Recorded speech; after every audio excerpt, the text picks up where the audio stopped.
All right, welcome back to Red Rim Renovations. All right, so for this next video, we're going to show you the LVL. So what that means, or what that is, it's basically a load-bearing beam. That it's a glorified plywood in a way that's designed for taking load-bearing walls or areas, whatever, and it's a very efficient way to do it versus like 2x12s. Nothing wrong with using 2x12s or whatever else you could use, but over time they can sag. With LVLs, they're just engineered to just be solid. Doesn't matter how long you leave them there over time. They're just so much better. So I'm gonna show you guys what I had to go through to get where it's at now, and the things I endured through the whole process. Originally, we had this LVL. You see right here. That's the LVL.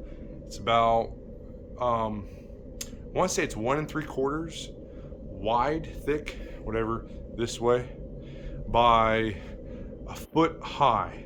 And then it was, I think this one I got was 16 foot. It just depends on your situation, what you need. But they're designed to where it will perfectly fit underneath, be the width of a 2x4 dimensional stud.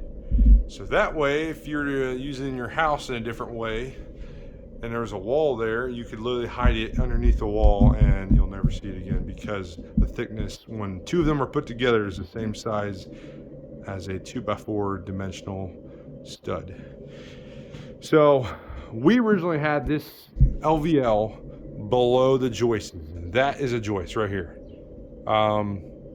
It was below because the original design had the joists just resting, had a little notch, but it was resting on the original load-bearing beam, which obviously wasn't near as big or open. And we did it that way. I just wasn't okay with it. That was the next step after the upstairs, was to correct all this, the foundation, well, the frame of the house, and I was not okay with it. So I redid all this. So you have to actually support, if you can imagine, you have to actually support all these joists, because this puppy, the LVL, is holding it all up. Once that thing goes, these can all come tumbling down. Not a good situation. So you gotta actually add a temporary wall in there to hold all the joists up. Well, I'm gonna show you guys this, because I know some of you guys are gonna say, hey, you don't know what, you did it wrong, dude. What are you doing? No, let me explain. So you know how all of them are running this way, my wall, the joists, so it catches all of them. Well, down here, I ran it reverse. I ran it this way instead of going this way with it. Well, my load-bearing beam, this actually rests right on it. The load-bearing beam goes this way, all along this way, and the joists, if you can imagine, go this way. I don't know why they did it that way, but anyway, that is why I ran the temporary wall, the bottom, that way, so I can catch the joists that direction. So you have to support the wall, and then what I done is went through here. You gotta use what you trust, but I used a Sawzall, cut all those joists, both sides, and then cut all these, and then went through and connected them all.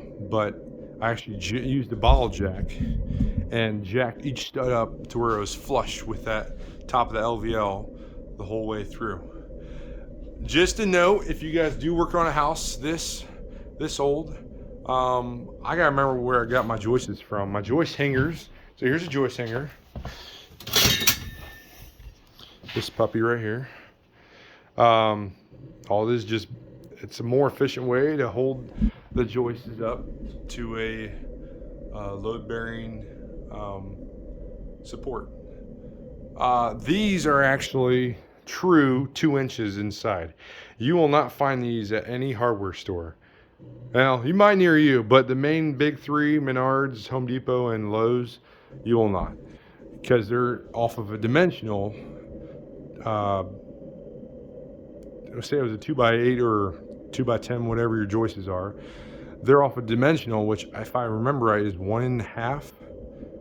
So anyway, they're not wide enough. So these puppies I'd order, I can't remember what the Simpson, that's what it was, Simpson strong tie. That's what I ordered offline off of a website. Can't remember what it was.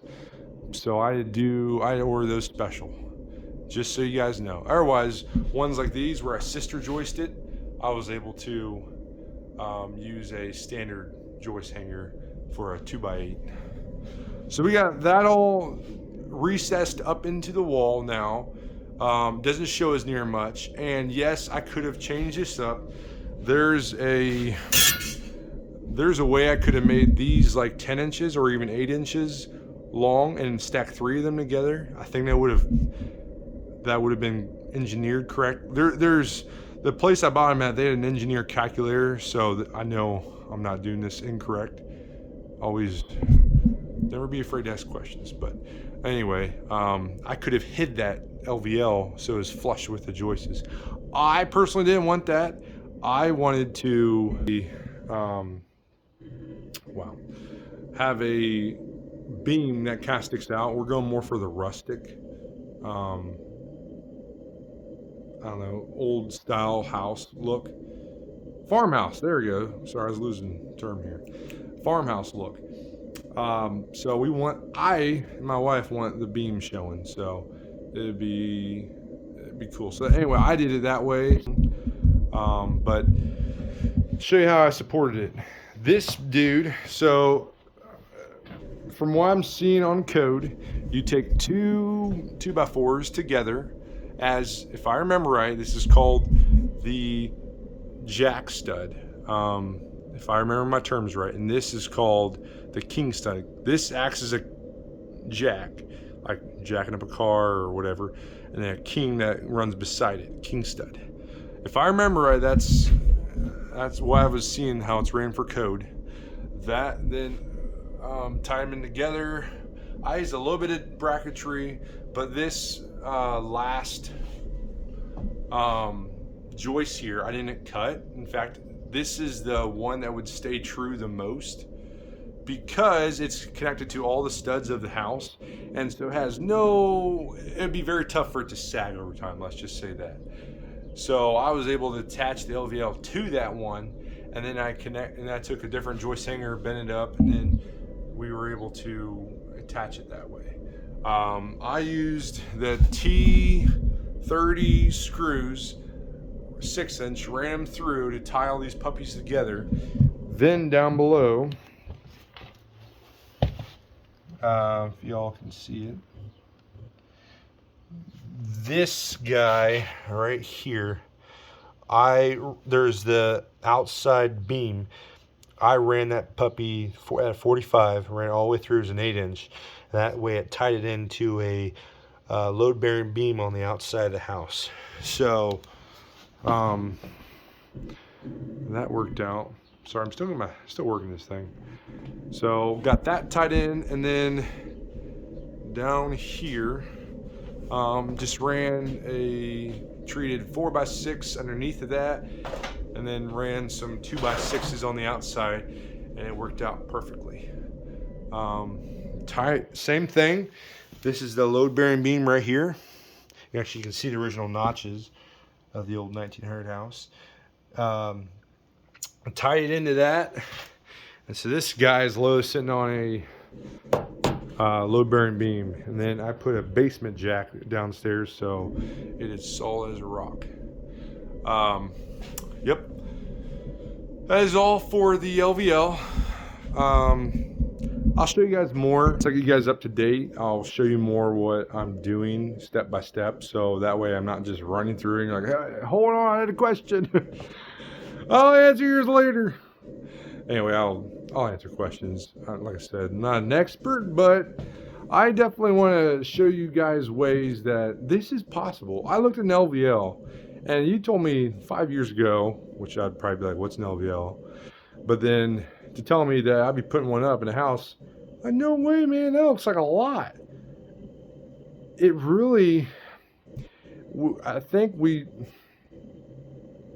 see challenges sometimes and just, there's no way I could do it. And then when you go through it, it's like, wow, that was way easier than I thought. I want to, I just want to share the knowledge with you guys, so that way you don't feel like you can't accomplish it yourself if that is something you desire. So anyway, that's all for today, guys. Actually, it's not for today. I'm gonna show you an update on the next video. But anyway, thanks for following the channel. Take care and God bless.